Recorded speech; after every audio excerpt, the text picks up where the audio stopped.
Books are delivered to our library almost every day by UPS. We get quite a few books. Books are unpacked, checked against the invoice. Then every title is checked against our reserve list. If a book does have a reserve on it, which is placed by our patrons, we have a blue flag. We stick it in there. This indicates to the catalogers it's a rush job. However, sometimes the book has a release date. Release dates are set by the publisher, and so we have to honor them. And so I also put in the release date. Then the cataloger knows when to pass it on to be linked and sent out. They're put on the book cart, and then I take them into the tech services so that they can be cataloged and moved along accordingly. We also get AV materials. They're delivered quite often. These are also checked against their packing list and invoice. They also have release dates, and if they do, I'll put the release date on them, especially the new feature films, so that the cataloger knows that they also have to wait to be sent out to the public.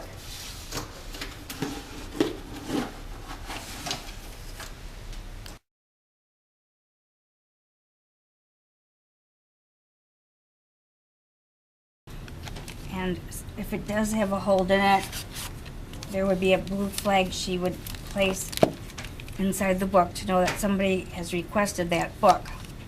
So then I proceed to find the record. I look under the name, the title of the book, and when I find it, I click on it and proceed to catalog it. Sometimes I cannot find it under the title. Then I'll check it under the ISBN number or the author's name. So this is a good record, and so I put in the call number, which applies to this subject heading, and I check to see how many pages this book has, and it's not numbered. So in the 300 field, I will put description indicating that it's not numbered, but it has color illustrations.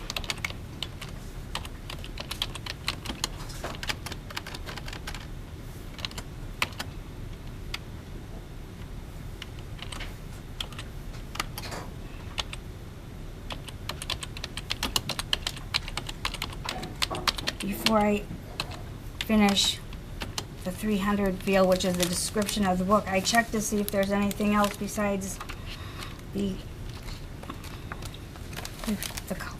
illustrations, like a map, but there are none. So I just place color illustrations after the number of pages. I delete and the extraneous words that we no longer are not used for our bibliographic records. Then inside the book, the acquisitions clerk will write the date of when the book was delivered and from whom, the publisher,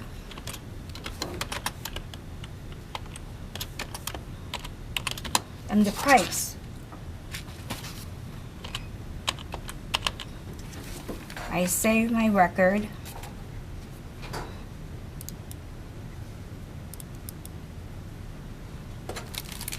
I then go into the library's public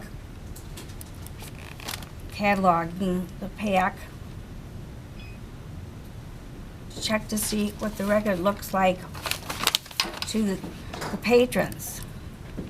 I click on full display so I can see everything. It says it's a book. It has the title, the author, subject headings, the call number, the description. So everything looks like it's correct.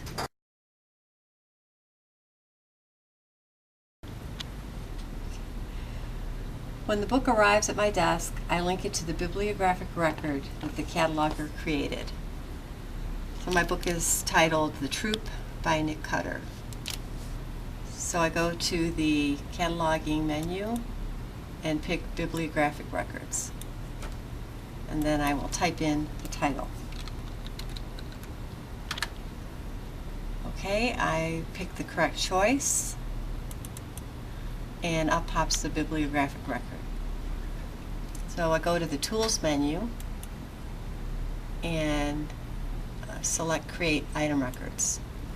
Up pops the screen that will help me create this item record. First thing I do is I will take the book and put a barcode on the back side of it and scan the barcode into the record. Then I go down to the template menu and pick the correct template, which in this case would be fiction. And as you can see, everything is filled in for me. All categories are filled in. And finally, I put in the price.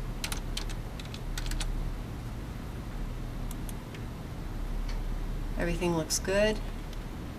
If this were a mystery, I might have to make a change such as the stat code. So up pops the menu and I would find mystery and choose it. But I do not have to do that this time. Save. And when I save it, a label is automatically generated. So I go to Utilities, pick the Label Manager, and I have the label created. So all I need to do is make a little bit of an adjustment.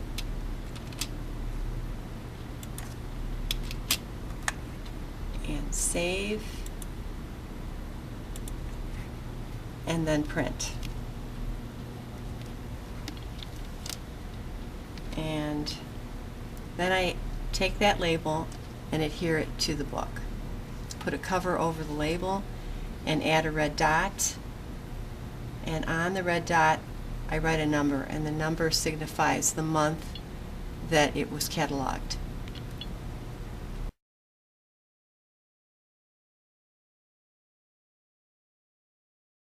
Sometimes we receive books that are not covered in plastic, so we need to do that ourselves.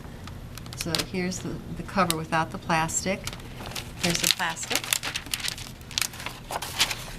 And just insert the cover inside the fold. Fold the other side. Get it nice and tight.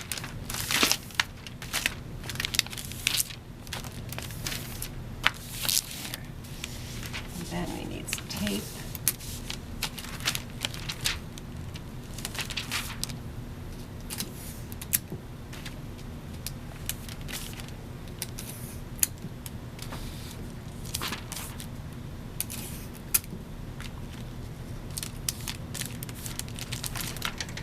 Then cut.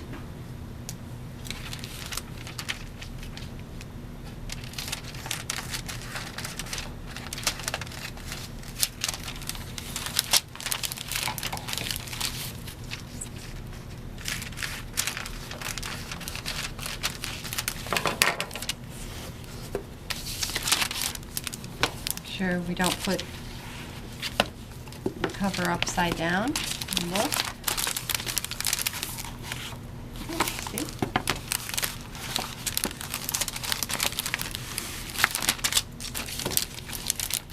Fold it over.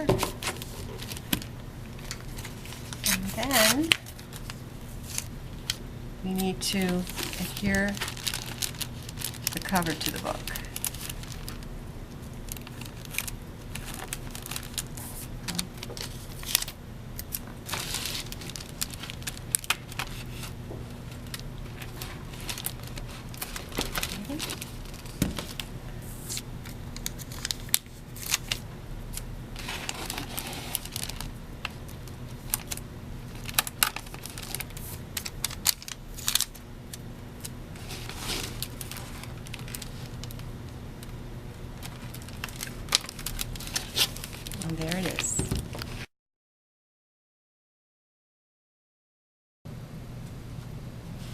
Okay, so I'm in charge of cataloging the multimedia. This includes the DVDs, Blu-ray, and music CDs. And this also includes both the youth DVDs and the adult. The first step I do is go into OCLC and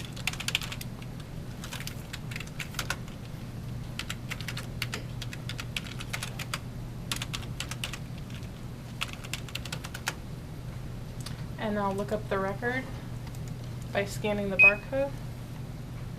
I will export the record and bring it into my ILS, which is Polaris. Once it shows up in Polaris, I'll do the cataloging by double-clicking on it.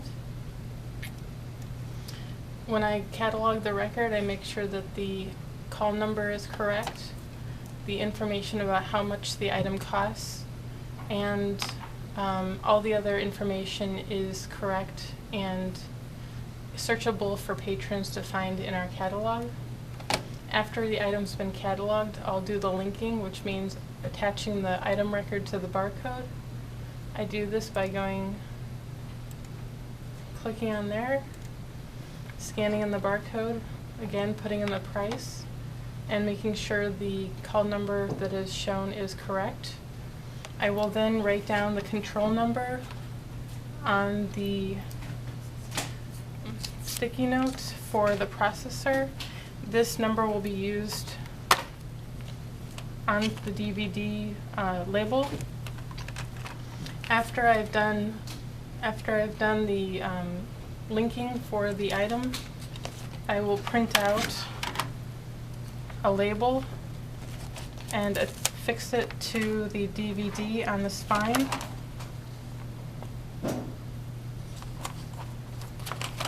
Once this is done, I hand this off to the processor and she takes it from there.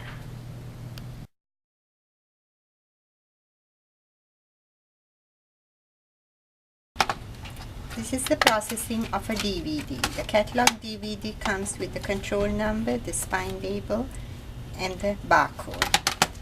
The control number is written on the LLD label and it's pasted on the inner side of the DVD cover. The control number is also written on the donut label, which is fixed on to the disc. Now the completed DVD, since it is a Youth Services 1, has the children's sticker on it, on the spine.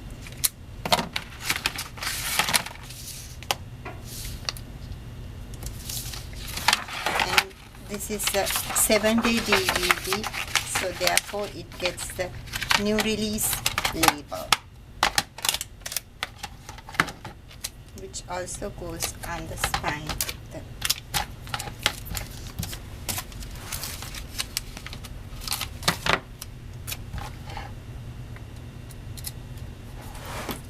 The number of the month that is processed is written on the new release label. This is a completely processed DVD.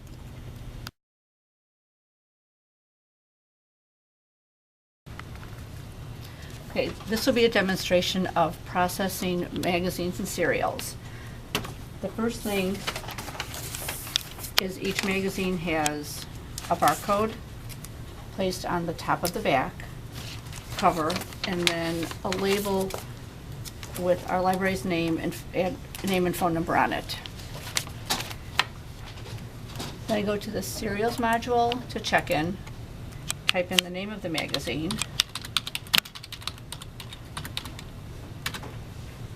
and bring up the publication pattern. I verify the magazine that I have in my hand along with the issue and volume number that I have listed, make sure that it matches.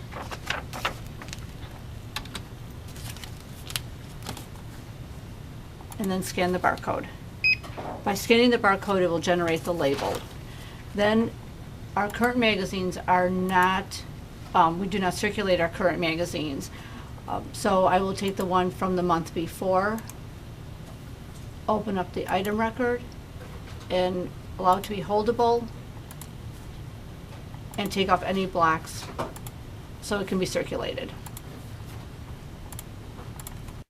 The labels are generated, they're printed, placed on the bottom left of the cover of the magazine, and now the magazine is ready to be placed on the shelf.